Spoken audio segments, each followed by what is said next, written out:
Welcome to Show Me the Proof, Get to the Point, the B2B marketing podcast where we show you the proof in the form of case studies and success stories. And we get straight to the point with your hosts and founders of Proofpoint Marketing, Mike and Gabby Grinberg.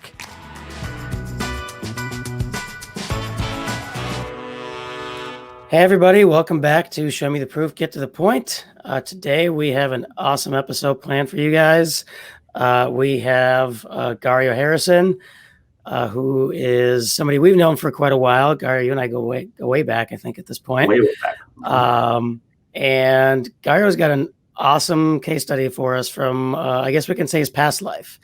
He's currently a partner in two different ventures. One is a sales training company called Closers Media, and another is a revenue focused marketing agency called Curious. And Garrio is going to tell us about how he went to battle with WeWork when they came to town here to Minneapolis. Woo-hoo. So, and how he pretty much, I'm not going to say single-handedly, I know it was a team effort, but saved the business of another local co-working space. So Garrio, let's just dive right in. Tell us about what happened. Awesome. Well, Mike and Gabby, thank you so much for having me. This is exciting. And the thing I will say, like, I've never told this story publicly before. So I'm actually, this is an exclusive. That's why we brought you here. Yes, right. We're excited. Awesome. So, okay, let me set the stage, right? So it was, forget the year, but we were, so Coco, this was before Fuel Collective. So Coco was the kind of the big dog in town, right? The co-working was on the rise. We were able to grow to 5 locations organically, just because of the it was so new. The ecosystem was being built out. There was a lot of exciting buzz, around startups and small businesses and so on. The, local mayorships and, community was all about, helping small businesses and startups grow, and co-working was kind of at the center of that narrative, right?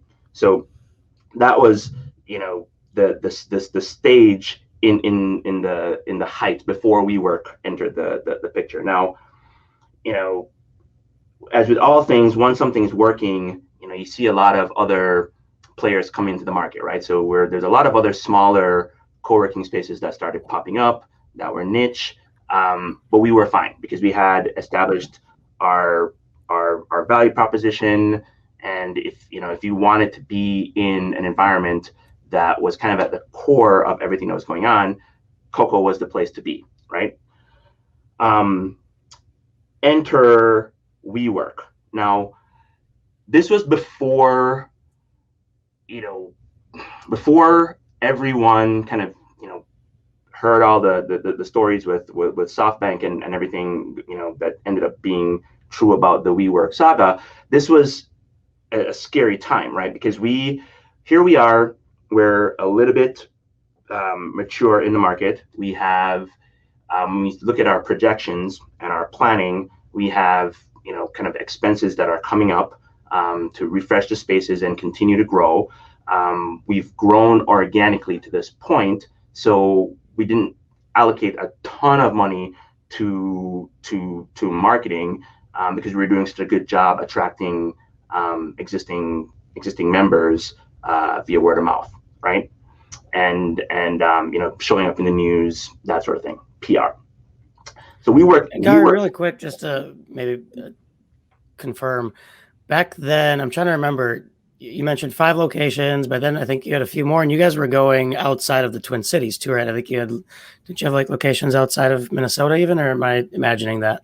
No, absolutely. So we had locations here in Chicago, and then we also, and this is where Coco became Fuel Collective, we were in the process of transitioning to a franchise model with a flagship location in Cincinnati and New York, right? So it was the plan was to expand nationally, Mhm. at that And time. then was it the quote from Mike Tyson? Everyone's got a plan until they get punched in the mouth, right? Oh And I my think goodness. you guys got clobbered. Oh, it was, it was one of these things where, I like to say, game recognized game. So I recognize good marketers or good strategies when I see it. And I'll be honest, I won't sugarcoat it. I got nervous when I saw WeWork coming into town because I've seen what they've done in other markets. They had a really strong brand. They tapped into this idea of entrepreneurship and starting, and their brand narrative was just so well done. Adam Neumann was a charismatic speaker. I don't know what they were paying for PR, but they were everywhere. So if you look at us in this local market, nobody knew this, but we had this 5-year plan to rapidly grow, and all of a sudden, to your point, punched in the face, right? Like they come in with literally a blank check, and they can do whatever they want. So, Garrio, you had mentioned to us that some of the tactics that WeWork was doing, kind of entering into the Twin Cities market and other markets, was a little subversive, maybe even a little, I don't know if unethical is the right word, but definitely subversive. Can you tell us what were some of the things that and I think we failed to mention. So at the time, Garrio, you were the general manager at Coco, is that correct? No, I was the director of marketing operations and technology. So, okay. Yes. yes. So you were full time at Coco at the time. And okay, so we're entering the stage where boom, you just got punched in the face.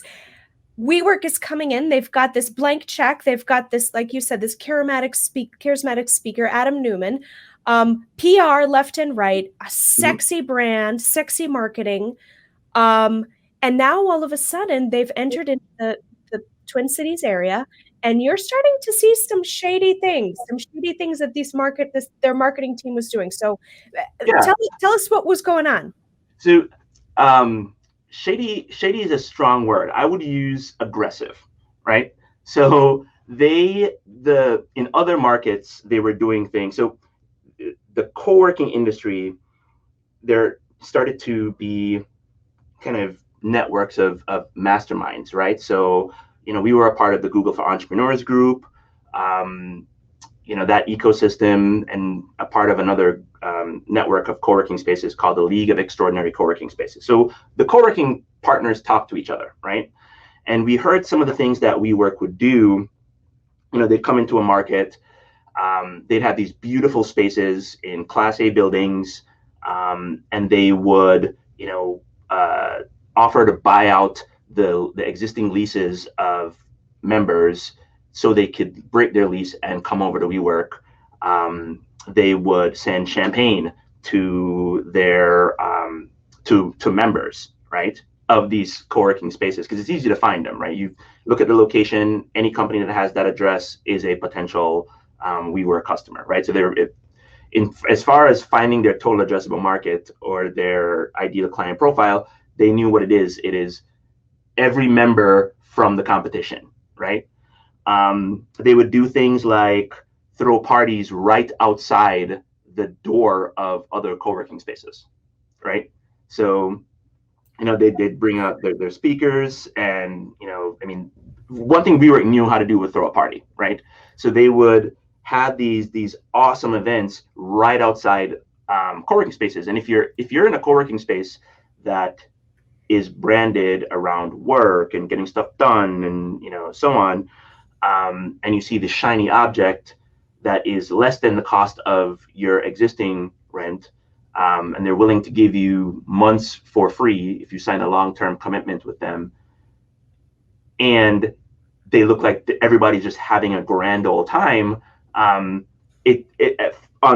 as a competitor, it's hard to keep people excited. Yeah. If you will. Right. Yeah. So, what you're saying to me, as you were talking and as you were kind of painting this picture for us, I couldn't help but go back to a very vivid image in my mind of like college frat houses, during like frat week when they're trying to recruit new new members. Yeah. I mean, 100%. Yep. like very like I hate to use the word because it may not apply here, but bro culture a little bit, getting people in, boozing it up, partying it up, being very in your face, very loud, very boisterous and sexy. And man, that's some hard competition to deal with. It was brutal. It was rough. It was, yeah. But yeah, and one thing that I will add there is we were always a fiscally responsible organization, right? So in terms of revenue spend, like a majority of my time in terms of planning and strategy was less on best practices, marketing best practices. It was working with our CFO to define what can we actually afford to do, what can we afford to cash flow, and what is an acceptable payback period for any strategy that we're about to deploy. So it became less about the, Don and Kyle would set the vision, here's the hill we need to go take. And, the rest of the team, the rest of the leadership team from sales, my seat, the CFO and operations would be, how are we going to get there? And, our CFO, his role was, how do we get there fiscally responsibly? Right.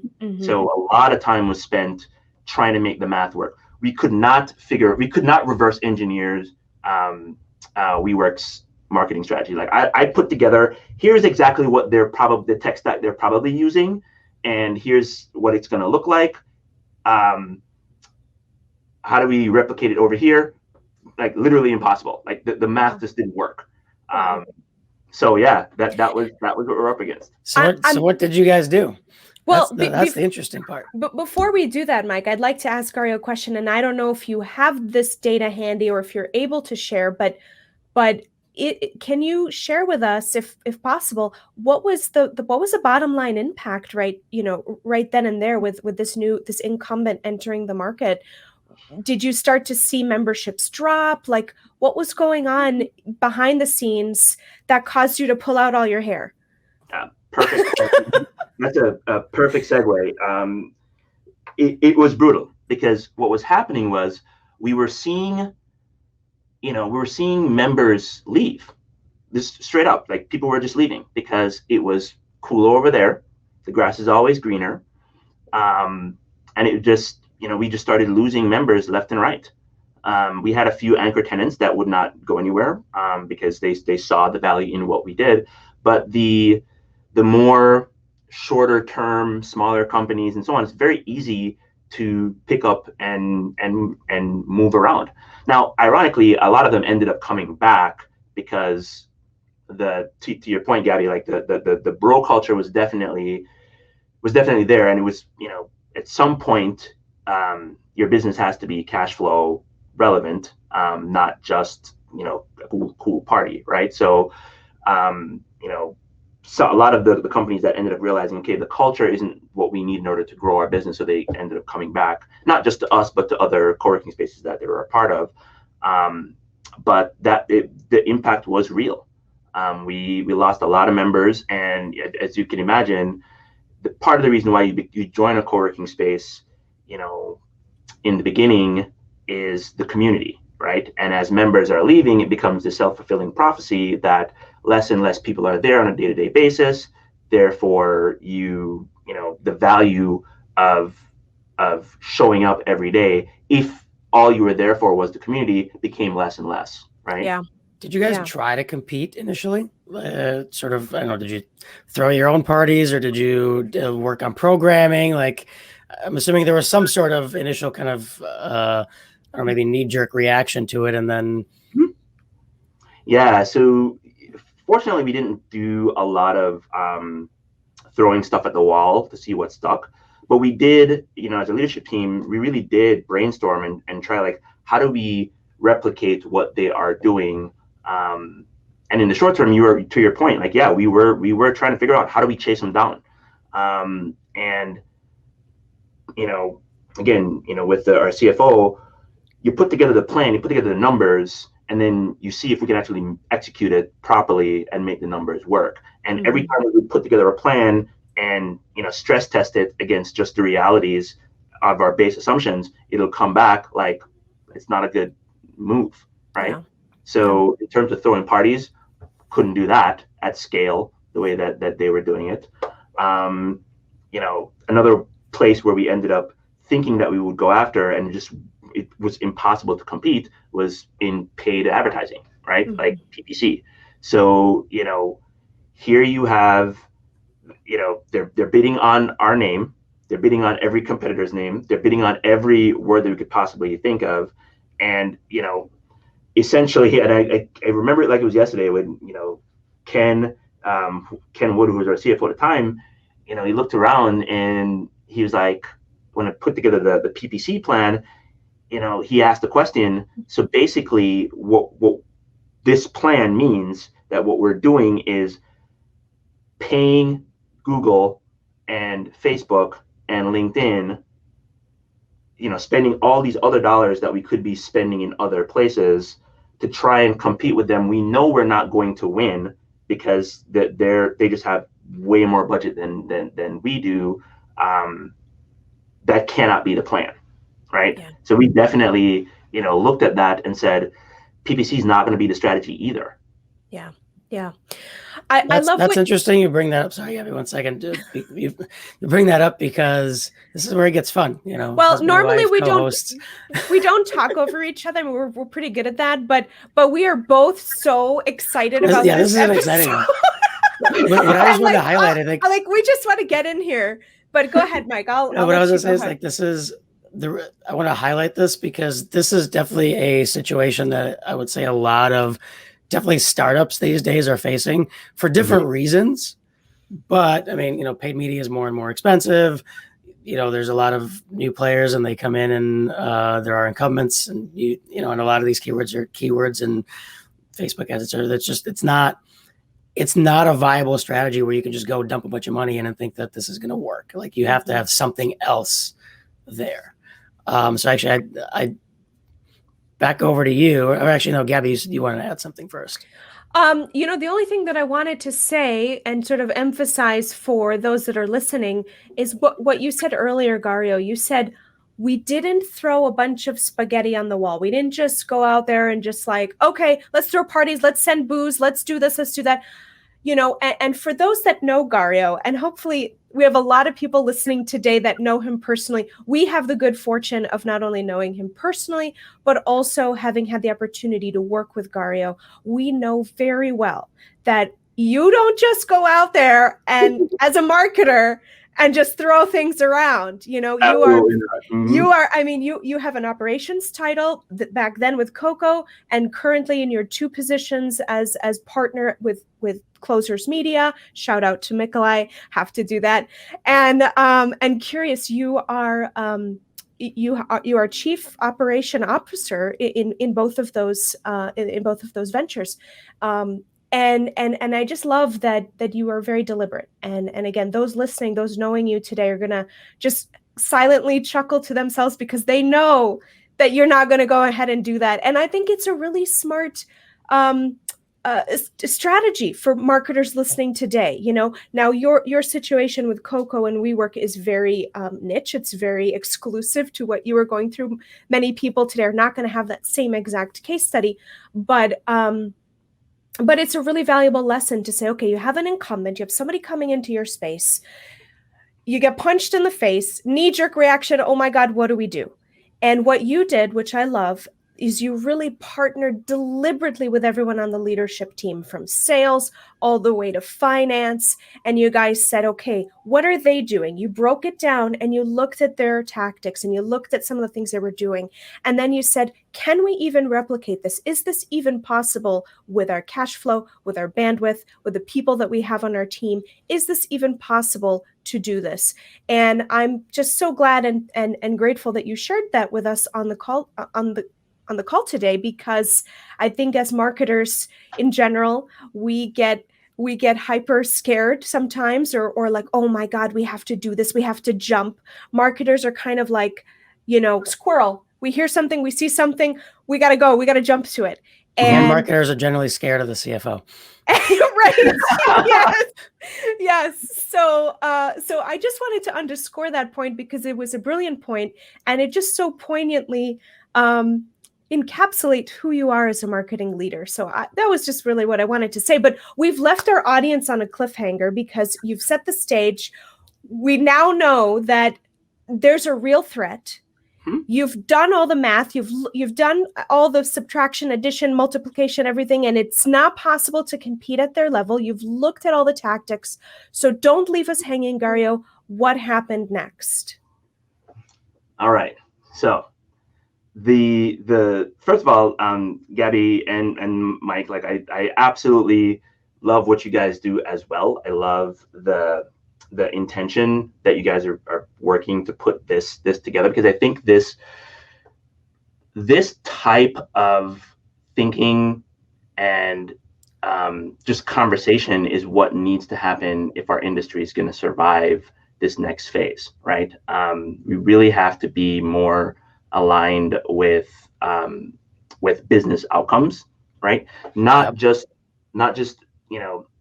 whatever return on investment we can agree to that's not literally tied to revenue. And that's, again, I'll double click the shout out to Mikolai is everything I learned about how do you collaborate with sales as a marketer, I learned from him.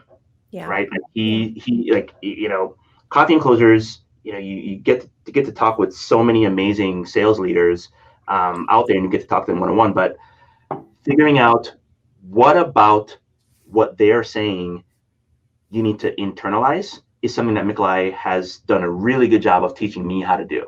Yes. Which ironically was one of the strategies that we ended up deploying in combating WeWork. All right. Do you see that? Do you see segue? I do. I love it. I love it. This is why I wanted to have you on the show. You were making me blush. I was getting teary-eyed, and yet we're still all here waiting for this cliffhanger. So give it to us. All right. So, throwing things at the wall, and this is something that marketers, we're really good at, right? Is coming up with ideas. But it's okay to brainstorm and come up with the idea, come up with a plan, and not spend the dollars on it. Because what you're doing at that point is you're stress testing your ideas, right? But at some point, the ones that you choose to move forward with have to be aligned with the outcome that the business is trying to accomplish, right? And in Fuel's case at the time, it was how do we create value for the members that are still here? Like the people that are still here, why are they here? And how do we create value for them, right? Garrio, real quick, sorry to interrupt. Something I want to ask, which I think is related to what you're talking about, is when we're talking about business outcomes, you mentioned that the strategy was, hey, we're going to move to a franchise model. Mm-hmm. Obviously, when a big incumbent comes in or a big competitor comes in and is pretty much, eating your lunch, not too many people are going to be excited to jump on that franchise train. So right. What happened with that? Did that entire strategy get put on hold as you guys were kind of figuring out what to do here? Or was that part of the outcomes that you were stress testing against in terms of, okay, we're going to be moving to a franchise model. How do we maintain what we're doing and still do this other thing? Yeah. So, okay, great question. And the answer to that is yes. The plan was still to move forward. And again, this is where as marketers really have to understand like the ins and outs and intricacies of I know more about franchising than I ever thought I would know, right? Because you have to understand the mechanics and the levers that actually, move a particular model forward, right? So figuring out how we were going to make this work and make it still relevant if we were going to go down this path of a franchise still became a constraint that we had to account for, because that train had already left the barn, right? Like it was in sort of due diligence at that point to convert into that franchise model. So retreat was not an option, if you will. Got it. Perfect. Thank you for answering that, because I think that's important for everybody to understand, because again, it's one of those things where I think also sometimes as marketers, you kind of, okay, well, this thing happened, it's not working, we're going to throw the entire plan out and we're going to go do something else, which from a business perspective, that's very often not an option. Right. Yeah, it really does come down to, in this case, it was, really understanding what are the components of the business model that we need to make sure that we preserve, and what do we have flexibility with, right? Yeah. So, an example would be we had events as a revenue stream. Well, we had to basically write that down to zero, because the cost to create events and our ability to compete at the level that we need to in order to compete with like a WeWork, or there are some other companies that were kind of in that event space. It was pretty much impossible. So we wrote that number down to zero and tried to figure out, okay, well, where can we make up that difference that we have, knowing that we're losing members, and at the same time, these other revenue streams that we had planned or modeled out was not going to be relevant. Yeah. And again, just to clarify for everybody listening, when you're saying events, you're talking about people paying you to host events in your spaces, not you running events to attract tenants. Right. We had a combination of both. So we ended up, and this is kind of the payoff of the cliffhanger, the climactic scene, if you will. We ended up realizing that when we ran the numbers again, and again, we're basically moving numbers around from everybody's vantage point, from sales, can we sell this? From finance, can we afford to actually execute this? And if we don't get it right, what's the impact? The vision of the organization from Don and Kyle, like what is the non-negotiables in terms of where we want to go? And from marketing, from my seat, like how do we get it done, right? And the revenue stream that, after moving everything around, that kept showing up as being sustainable was what we called non-member meetings, right? So these are people that can book one of our meeting spaces for, they're not a member of Fueled, Coco at the time, but they still can book a meeting room to have an offsite or something like that.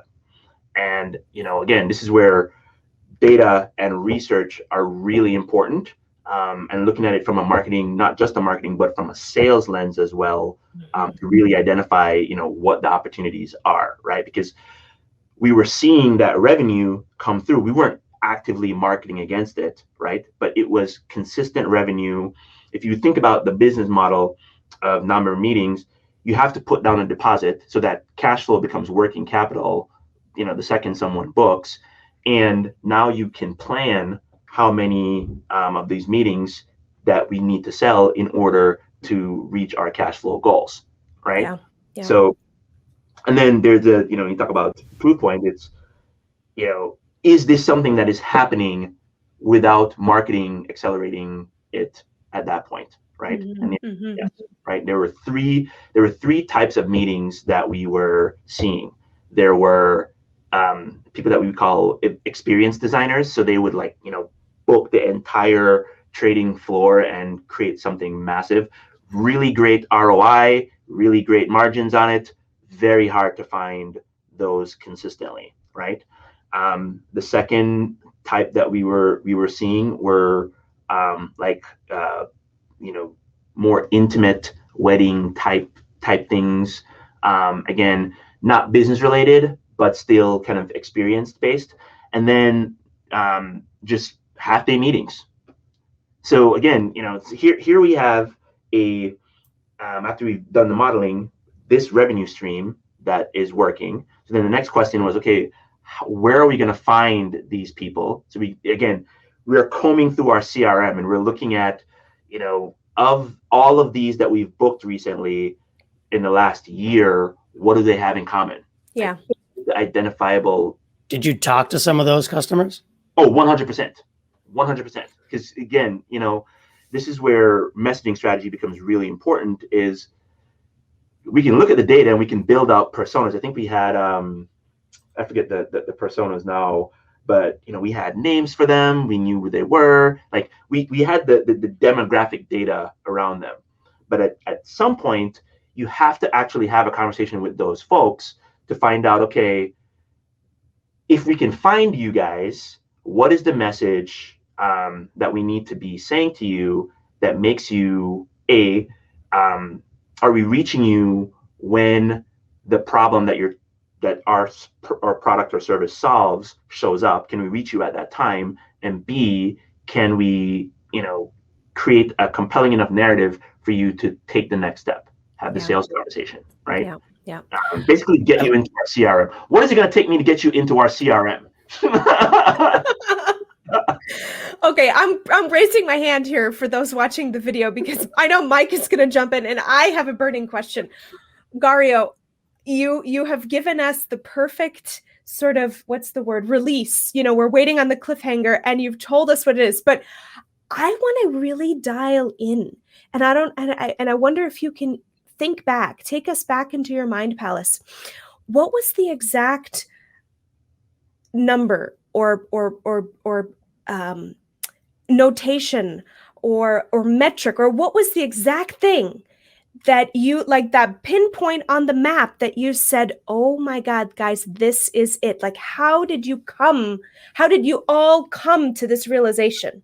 Because I think we're all curious to understand, okay, this is a really brilliant realization, but how the heck did he get there? So tell us, what was that moment? Yeah. So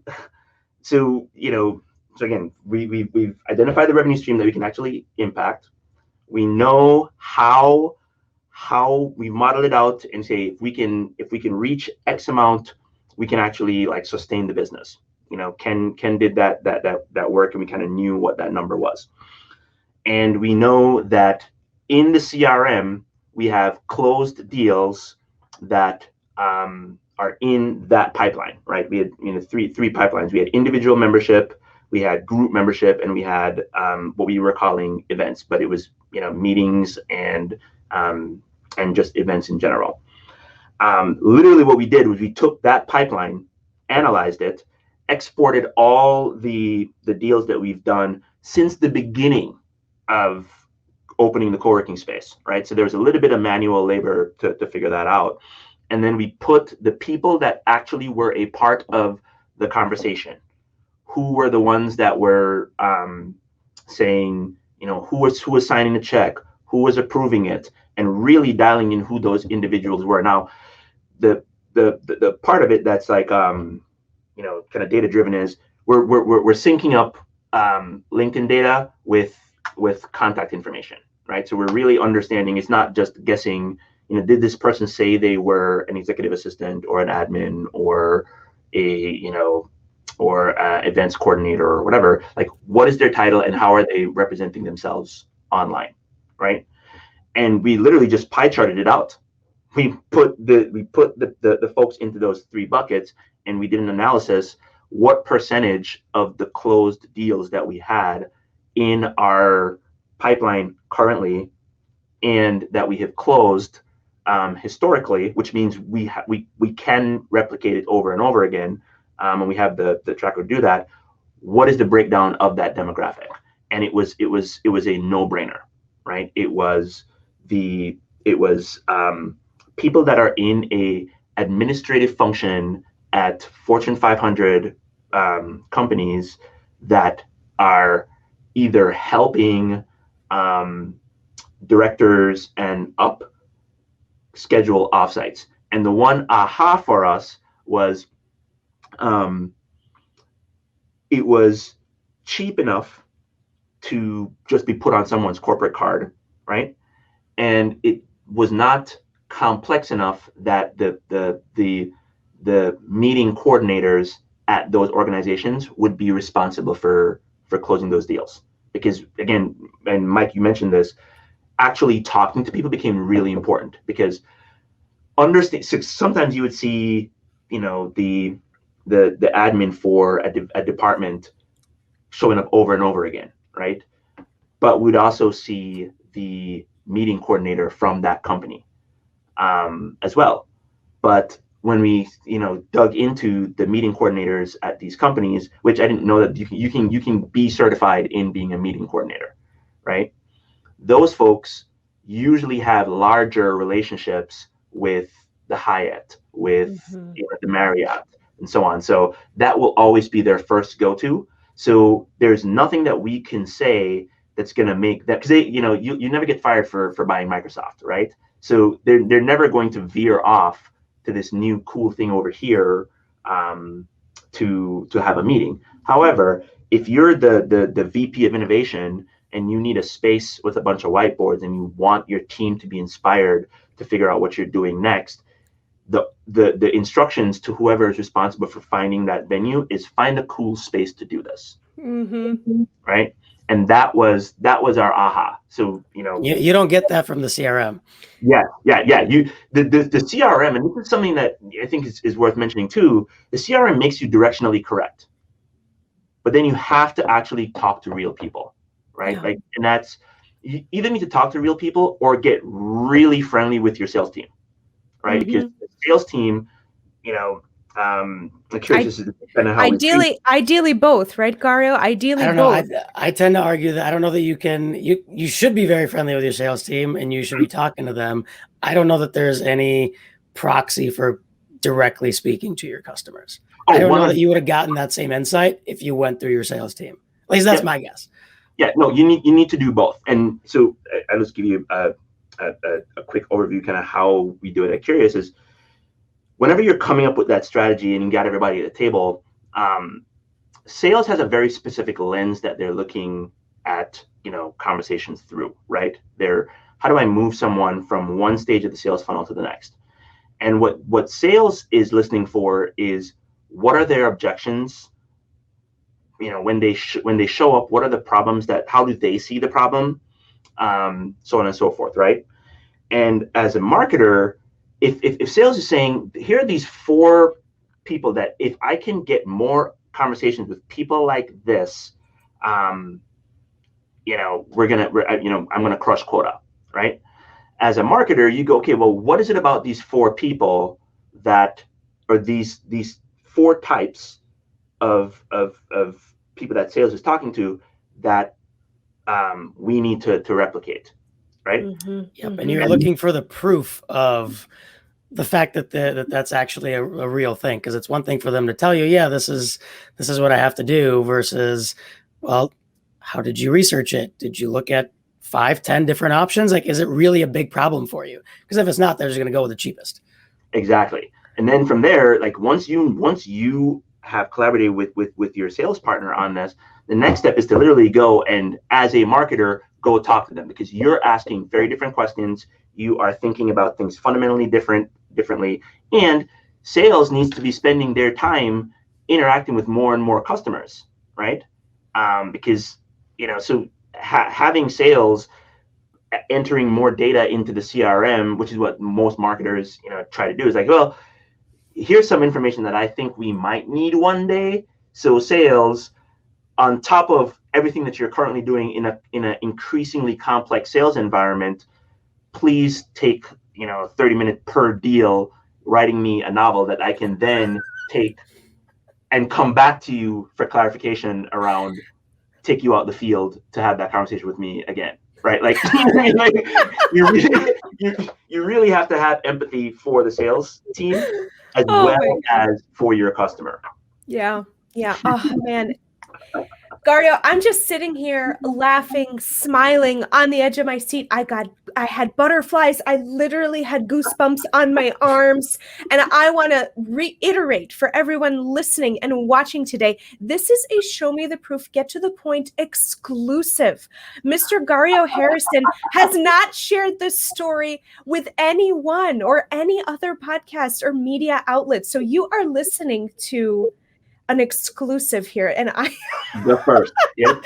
I am just excited about that, but more than that, I am just so engaged with everything that you're telling us, because this is really a masterclass in how to work with your marketing, how to operate as a marketing leader, how to work with your sales team, how to collaborate with your CFO, with your financial officer, and also how to manage up to your boss, the CEO, who's probably saying, WF, what are we doing? Are we throwing parties? Are we doing this? What are we doing? So you really were the calm in the storm. And you had to be, because you had so many people, so many players coming to you and saying, Garrio, what are we going to do from a marketing perspective? And what you did, folks, what Garrio did was he went to the data. He went straight to the data. He looked for that data. He looked for that proof point, and he found it. And he found it. And then he talked to the people. And then he talked to the people. Actually talked to the people. Like that right there is a key component. I think I mentioned it, but the data makes you directionally correct. At some point, once you've narrowed your focus, you have to go have a conversation with those individuals. And just to close the loop on the group that we ended up targeting and how we ended up doing it was events became a thing that we would throw for our members, right? Coffee and Closures is one of the events that we, planned and actually brought in because this was actually going to help them grow their business. That was kind of our focus. We're not going to throw parties for the sake of throwing parties. Everything that we do is going to be designed to help our existing members grow, because that's the only value proposition that we can defend against, right? And we ended up going and saying, okay, the folks that are booking these meetings that are in sort of a support role, what is it about them that we can support in that capacity? And what we ended up doing was finding all of these folks in the area, right? Again, data driven, right?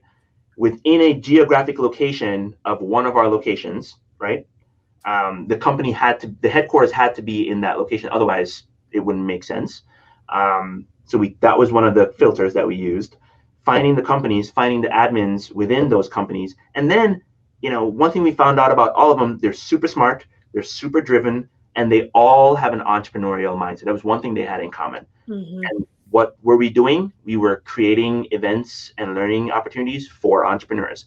So we would literally personally reach out to those admins and invite them to an event. And while they're there, letting them know you too can have a cool educational event in this space. So, and if you notice what anything that we said there, yes, there was cost associated with it, right? Because we'd have to keep the space open, there was staff and so on with it, but we were maximizing our existing resources, what we know we were good at, as a part of our marketing.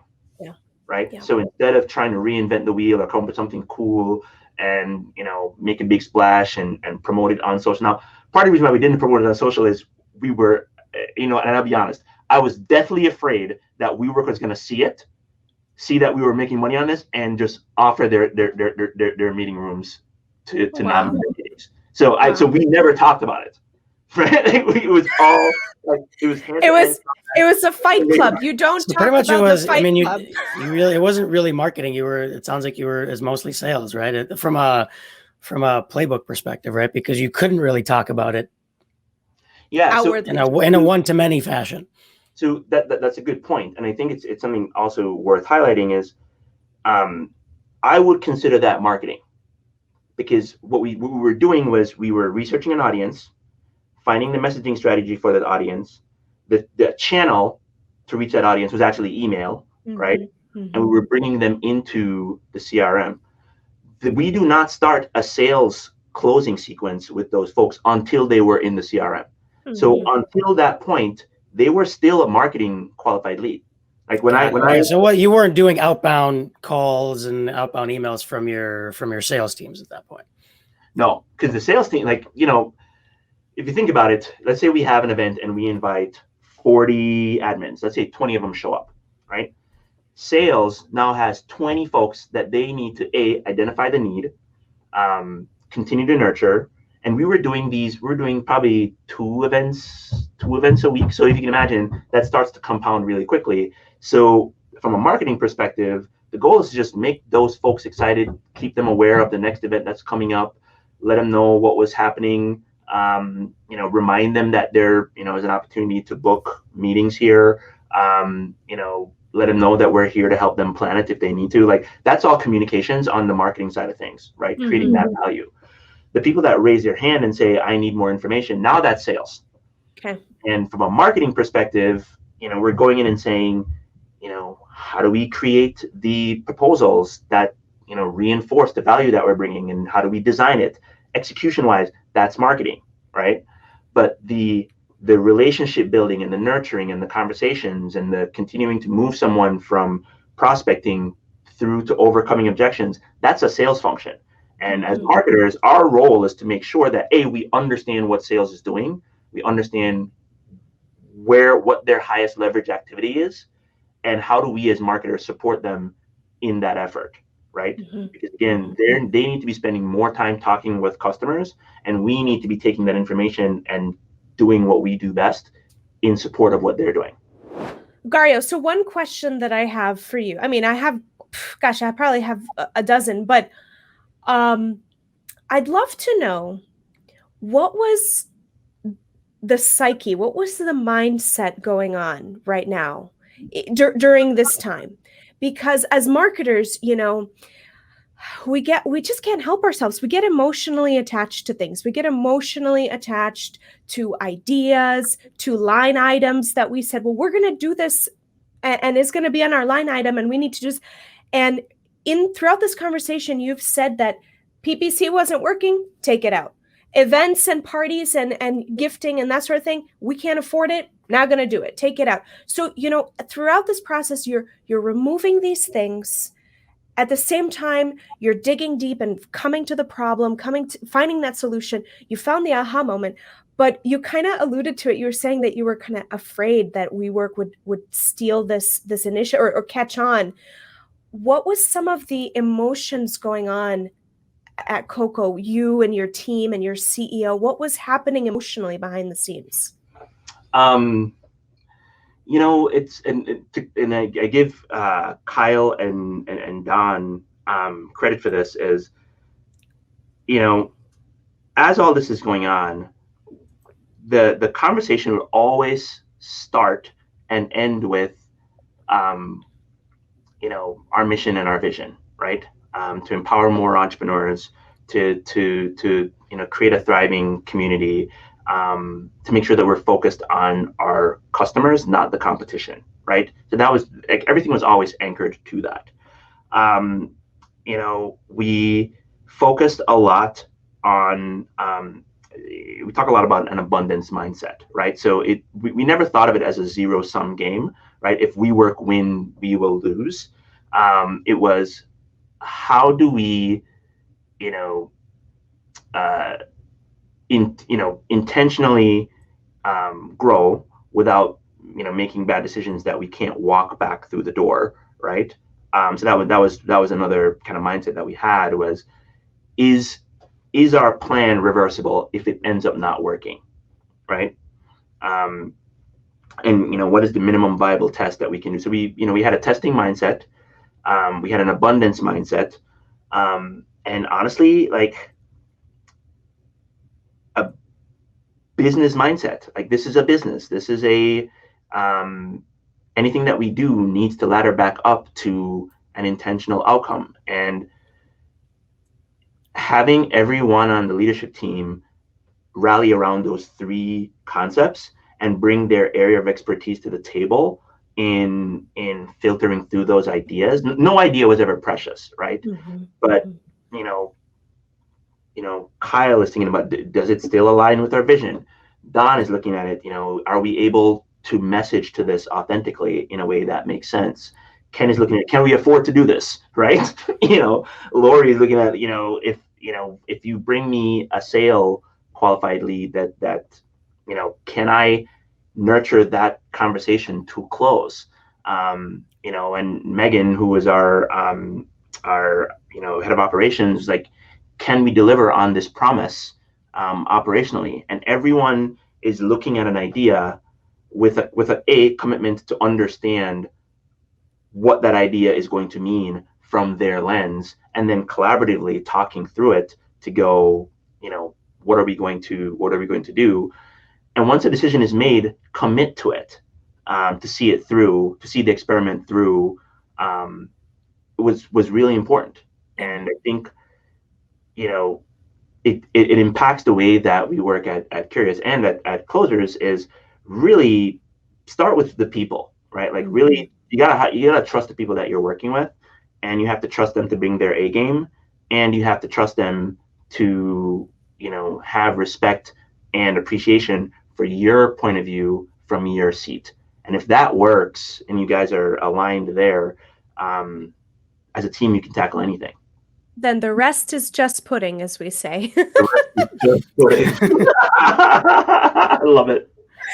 So, Garrio, the $1 million question that everybody out there is asking: what did this campaign do? What did it drive? How, what was the end result of all of this culmination of thinking? And I'm wondering if you can give us a sense of timing as well. Like, how long did it, from the time that WeWork entered the market to the aha moment that you found sort of the solution, the customer, and then you did customer surveys, etc. What was that time frame like? Tell us that. And then also, $1 million question: what did it drive? What was the end goal?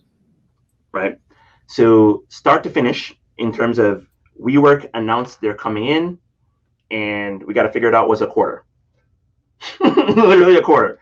Like, we had to, 3 months. We had to come up with a plan. And again, that, when I mentioned before, that 3 months forced constraint, right? So we couldn't come up with ideas that were so big that they would take, a year to execute. We had to have something that we could, we had enough cash flow to, get through the quarter, right? And we had to have a plan moving forward, right? So that was a quarter. That's what it was. And from WeWork opening their downtown location to putting together the plan and then executing on the plan, that was just the strategy, moving forward. Intentionally going after that revenue stream, incrementally. And the proof is fuel's still here. Like, literally, like it was literally, like, we probably had, I don't want to misquote this, but we had a deadline. Because, if we can't come up with a solution to stop the bleeding, it was going to be going out of business. This is, again, this is why you got to love your finance function at your organization, and be intentional about understanding it, not accounting, but managerial finance, because you really have to understand, like, when your CFO says this is, the platform is burning, you need to understand, like, what does that mean? I can't remember our exact timeline, but we knew if we didn't fix this and come up with a solution, we would not have the cash flow to stay open, and we'd have to start making difficult decisions. Fortunately, we didn't get there, because the cash flow, we were able to replace the bleeding with the cash flow from these non-member meetings, quietly, of course. And then the WeWork story started to unravel, and that, sigh of relief, because it's like, because if they had hit the public markets and got an inflow of cash with that narrative, like,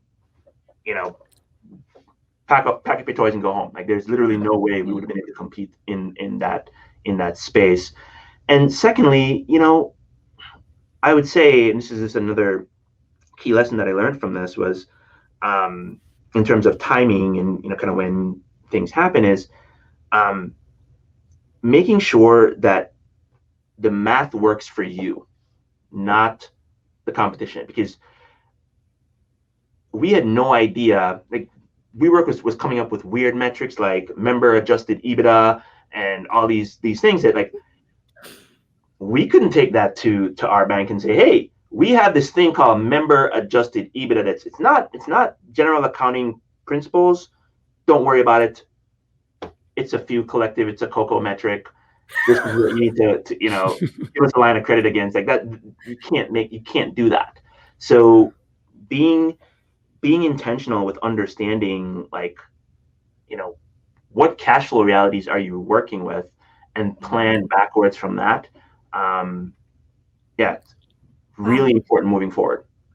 Wow. Yeah, like this gets back to something you mentioned much earlier on, which is marketers, especially like marketers in leadership positions, obviously, but even further down, I think this is where I would say a lot of marketing teams go wrong, is they don't really understand the business. They understand the marketing model and they understand the marketing funnel, and heck, they probably even understand, maybe even things like payback period, let's just say, although that's a stretch for a lot of them. But a lot of them don't have a good grasp of the revenue, like the impact of the revenue model and how that filters down into cash flow and things like that. And I think that's where I think a lot of marketing leaders are missing we'll call it a teaching or training opportunity for a lot of the, I would say pretty much anybody director level and below. Now, do you need every single person to know that? I don't know. That's maybe questionable, but definitely manager level and above, I think for sure. Yeah. I would say everybody should do it. Just like social media is kind of you have to at least have a working knowledge of it. Yeah. I think it's table stakes right now. I mean, if you're not on LinkedIn, then are you even in business? Right. Do you even exist? If you're not on LinkedIn, do you exist? Right. Do you even work? Do you even work if you're not on LinkedIn? Yeah, no, I agree 100%. And it's fine when people say, like, what are and I give advice to up and coming marketing folks, recent graduates, and they say, like, what should I learn? Should I learn analytics? Should I learn PPC? Should I learn social? Should I learn? And I say, like, there's 2 skills that you need to learn. Everything else, you got the school training around it, and the fact that you're here means that you love it, right? So you're gonna just organically, keep continuing to learn and stretch. The 2 things that you have to learn and really nerd out over and appreciate is sales, because you're always selling. You're either selling yourself, you're selling your ideas, you're selling to a customer. It makes your marketing so much stronger, and you have to learn managerial finance. And you don't, it'll help you with your personal finances as well, but it'll also help you frame your ideas and the strategies that you're putting together and so on. You filter it through the realities of the business, and you can ask smart questions. And you don't need to learn it on your own. You can go ask whoever has that area of responsibility in your organization. They're more than happy to kind of take you out to lunch, and give you the high level overview. But those 2 skills, sales and managerial finance, wherever you are in the organization, are 2 things that you got to learn. Yep. Yeah. I always say I kind of definitely agree with you on sales. That's one lesson we learned the hard way, for sure. But I always say it's data concepts and business concepts. You learn those 2 things. The marketing, you already, like you said, you already went to school for, and you can pick that up as you go, because it's those 2 things you need to absolutely understand. Yeah. Well, let's all like to, because like you've been talking, Garrio. You had to get that off your chest. I mean, that was like, I was excited about this one because Garrio gave me the preview when we spoke a little while ago. So this was a long time coming. It's great. Yeah. So Garrio, I mean, you showed us the proof. You got us to the point. No, it's time to get. It's time to get to the point. I'm sorry, we haven't gotten to the point yet. Well, we got into many points along the way, but the show is called Show Me the Proof. You showed us the proof of what you did and how you got there, and the challenges and the emotions and all the things that were happening. Now we want to get to the point. So we always say that, our listeners out there want to know, how can they replicate your success? Now, granted, we've already set the stage that this is a very unique story, right? I mean, not everybody works owns a co-working space or works for co-working space, and not everybody is dealing with the 1,000-pound gorilla coming into their market. But the story of David and Goliath is one as old as the hills, as they say, and that is really what you were up against. It was David and Goliath. And so I know that you have a very methodical way, and you've shown that to us throughout the story. But let's break it down even further. Tell us, Garrio, what are the key steps that allowed you as David to bring down Goliath? It's a great. Oh, got it. I love that. I love that framing. There's regardless of what size company you are, you're going to have competition, and the competition could be your customers not doing anything, right? They're choosing not to solve the problem that you solve. The process, and again, it's the same for a startup as it is for a Fortune 500 company. It's 4 stages, right? The first is research. So this is where you're, looking at data, using the data to become directionally correct around where do you need to dig deeper in, and then talking to real people.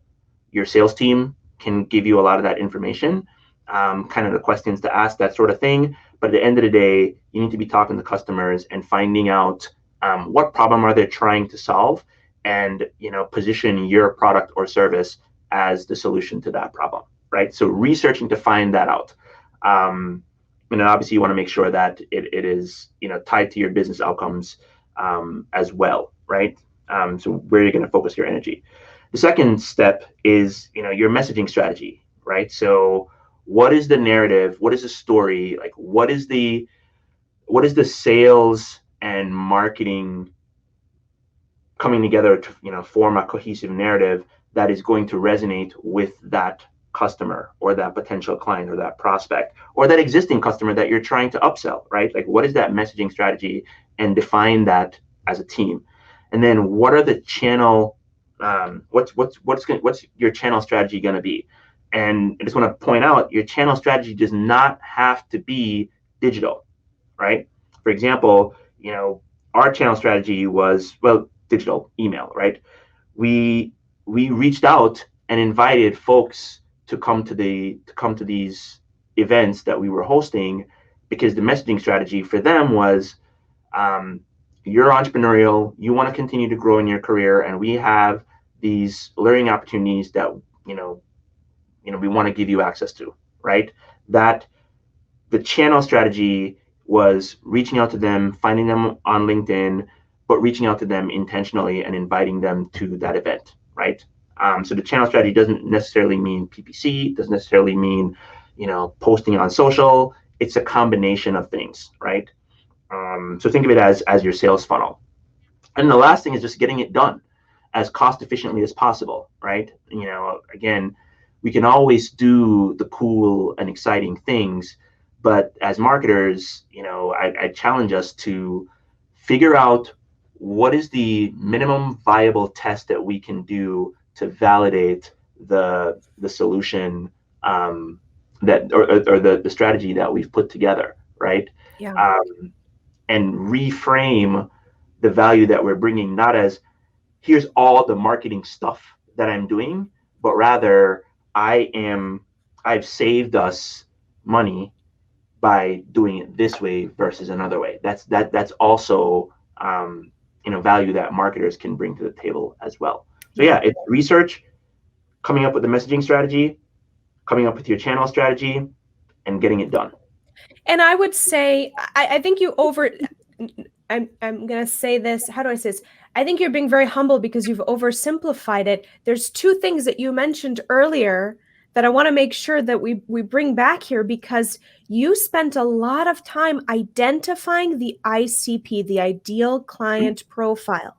And you mentioned earlier in the conversation that not only did you come up with the demographics of who these people are, but also the psychographics, how they think, what they want, what they need, what are their pain points.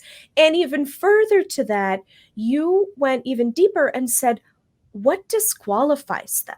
What are the qualification criteria, but also the disqualification criteria? What would make this ideal client profile or this lookalike ideal client profile not really be the right the right person that we're going through. So I do want to make sure that we bring that back into this part of the conversation, because that was a huge part of what you did and is also a huge part of what we as marketers need to be doing. And then secondly, we underscored this quite a bit earlier in the conversation, but talking to your customers, talking to those ideal client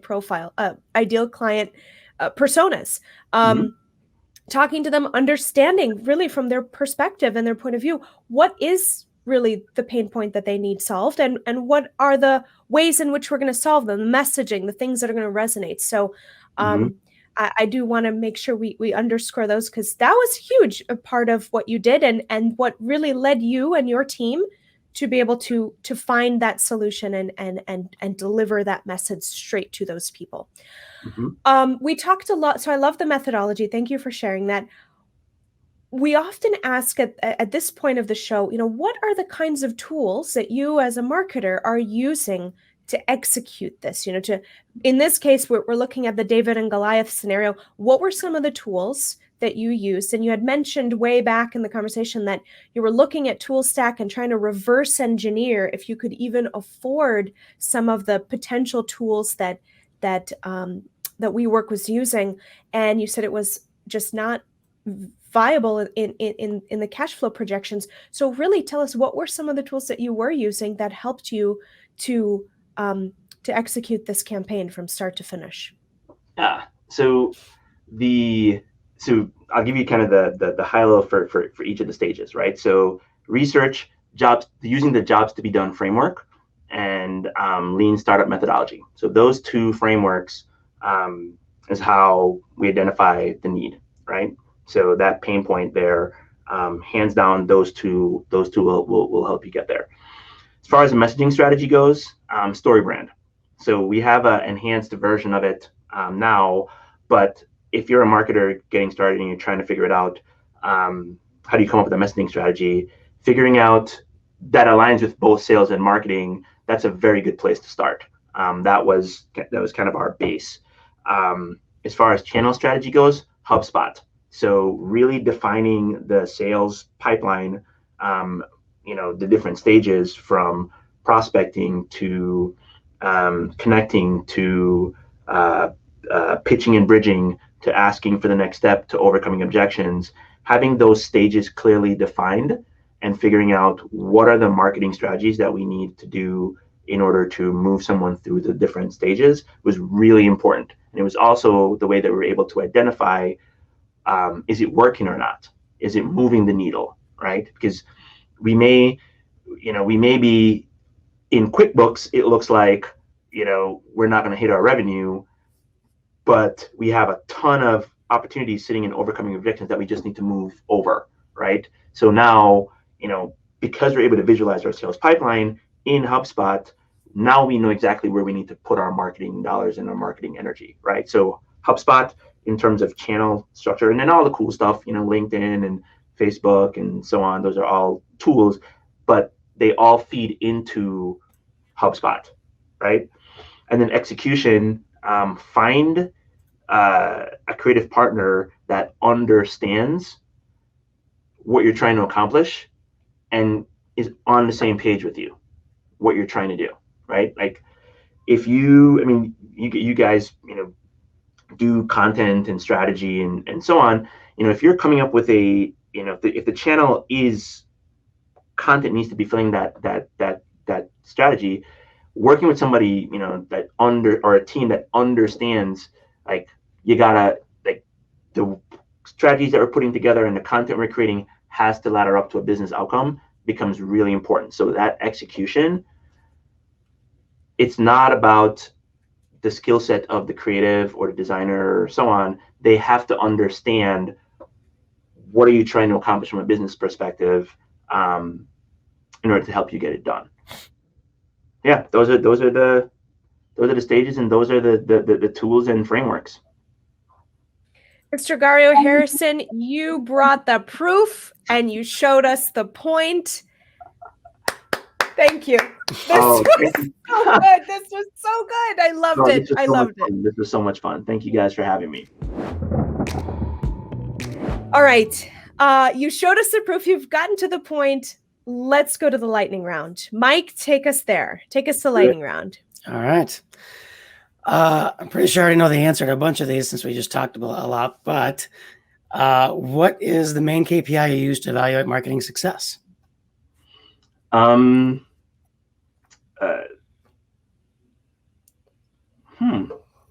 There's two main ones. It's sales, conversions to sales, but also cash flow. Like, how much is it costing me to do the things that we're trying to do? So we're constantly trying to figure out, how do we keep costs down and increase the throughput of our sales?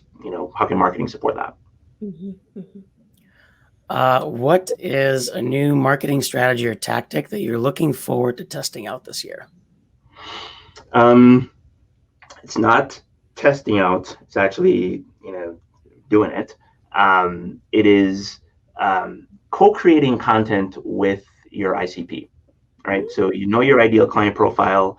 How do you create opportunities to, fast track those relationships with the folks that you want to do business with? And that can be, podcasts, that can be webinars, that can be events, but we're moving into a creator-led economy right now. I think that's the next phase of the internet, and everyone at that point creating an opportunity to co-create is going to be the next wave. So I'm excited to continue to push into that. That's exciting. I might have a bonus question for you on that topic. All right. What is a tool or platform you use in your work that you couldn't live without? LinkedIn Sales Navigator. What is your least favorite business word or phrase? Least business. In other words, what's a business word or phrase you absolutely hate? Oh man, there's so many of them.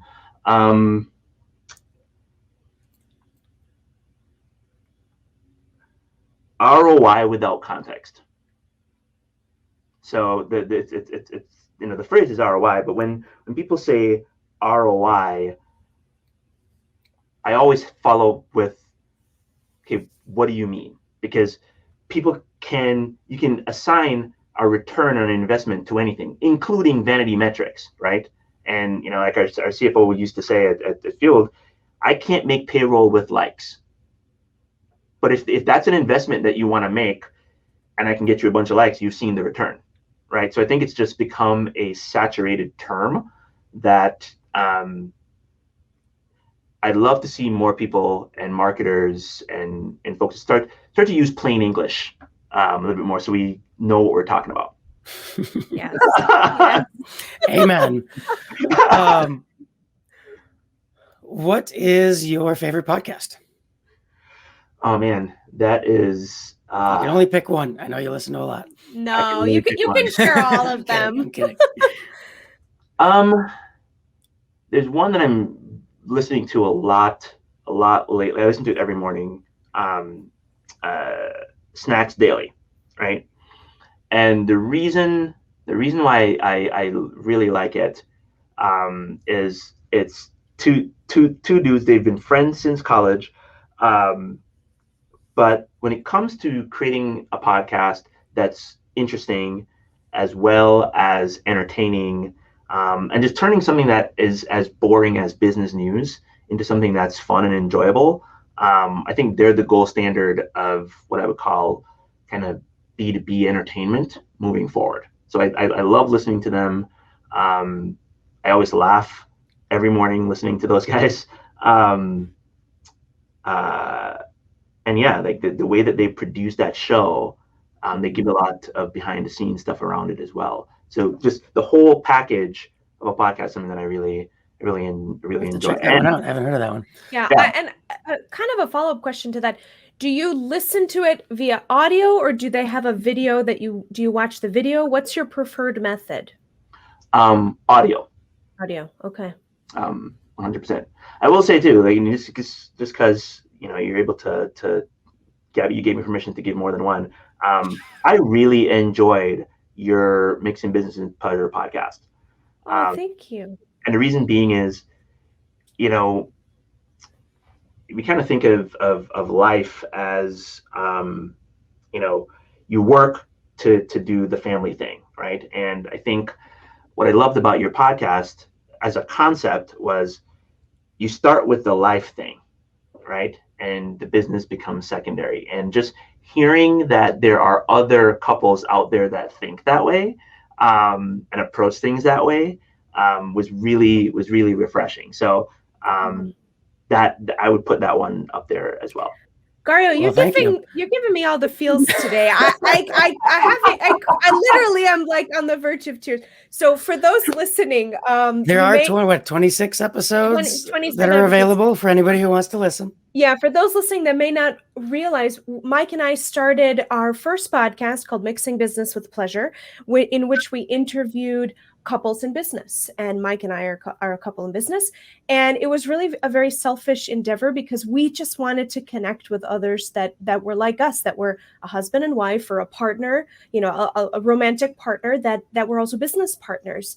And it turned out to be a very life-changing experience for us. The show's currently on hiatus because we wanted to really double down and put our efforts on this podcast, Show Me the Proof, Get to the Point. We do hope to pick it back up, maybe towards the back half of 2021, early 22.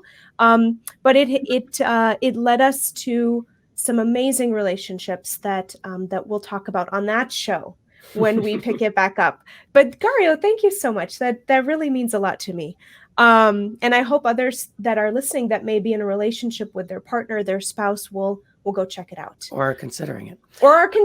Exactly. Getting us back to the lightning round. Thank you, Garrio. Along the same lines as the podcast question, what is your favorite business or marketing book? And you got shelves full of them behind you. Yeah. So there's two that I'd recommend. Accounting for the number phobic, right? So this is, you know, it's basically managerial finance if you're not in accounting, right? That was a book that I picked up way back, and it helped me, gave me the language to have conversations with our CFO, right? So as a marketing seat, it just really helped me become a better marketer. And the one that I'm recommending a lot now is Fix This Next, right? And it's all about prioritizing, you know, if you're looking at your business, what are the things that you need to be really focused on, you know, in the order you should be focused on them, right? So. Mike, add that to the Amazon cart, please. Actually, I think both of those are going to go. There's a few like not accounting for dummies, but there's a few like finance and accounting books that I've read because I'm obviously not an accountant or a finance guy, but like you, it was something that very early on I'm like, all right, this is something that you just need to know. Right. That was not one of them. I think I might have to check that one out too. You know, Garrio, he says he's not finance, but let me tell you, I have a very strict budget on what I can spend here. So I tell you, it's a constant battle. I'm telling Mike. Yes, I do get to play CFO. I play one on TV. He plays it in our business and in our marriage, but thankfully because we all know that. Well, maybe we don't know, but I'm a spender. So thankfully I'm married right in that regard, because otherwise it would not be pretty. All Last right. Question, at least for me, I know Gabby's has got some creative ones usually. Who is a B2B marketing expert that you admire on LinkedIn? B2B marketer that I admire on LinkedIn.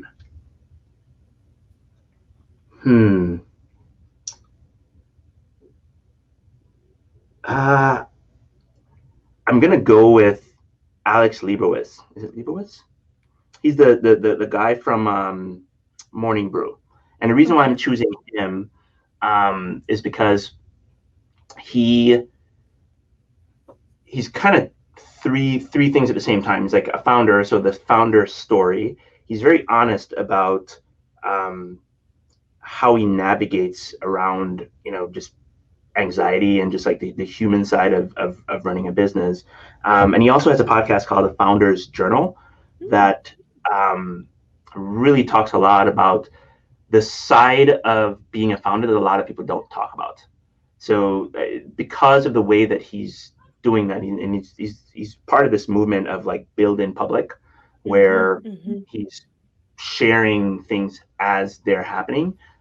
So I really enjoy listening to seeing the stuff that he's sharing. I really like that. That definitely resonates with both Mike and I, and I'm gonna have to add him to my list as well.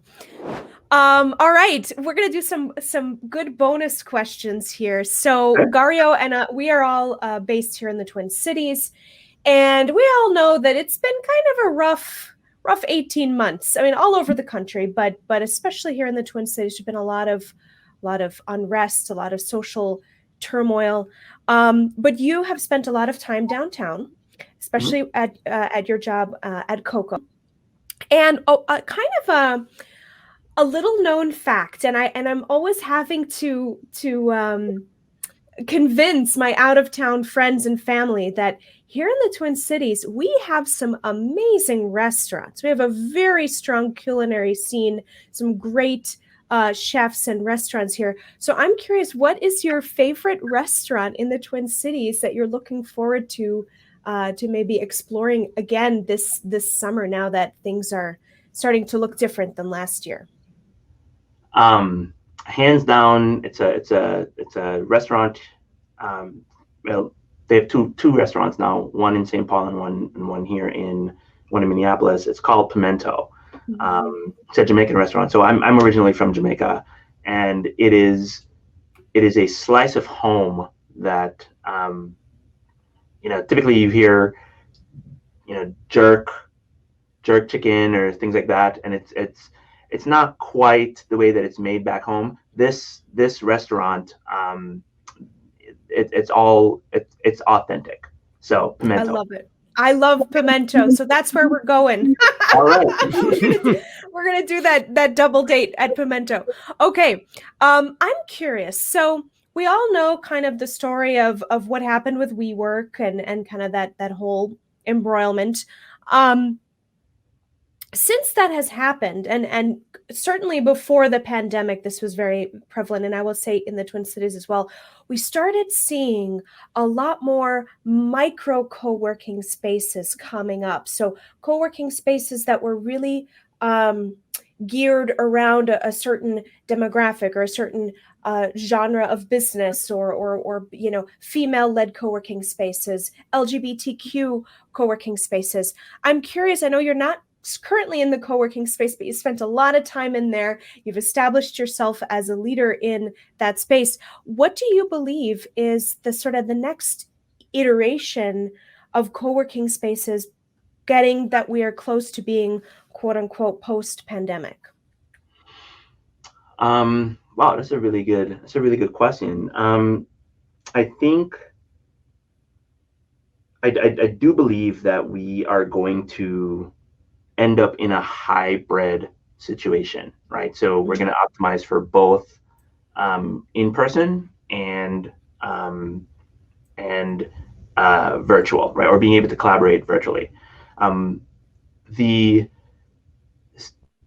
The reason people come together in order to collaborate in person is going to be a lot more intentional, right? So as a result, the spaces that are able to be modular and adjust and change to facilitate different modes of work and collaboration are going to be the ones that thrive in this new environment. And if we think back to I think WeWork is going to thrive in this environment, right? Because they and Feel Collective will as well, because they have built brands around collaboration and around kind of community.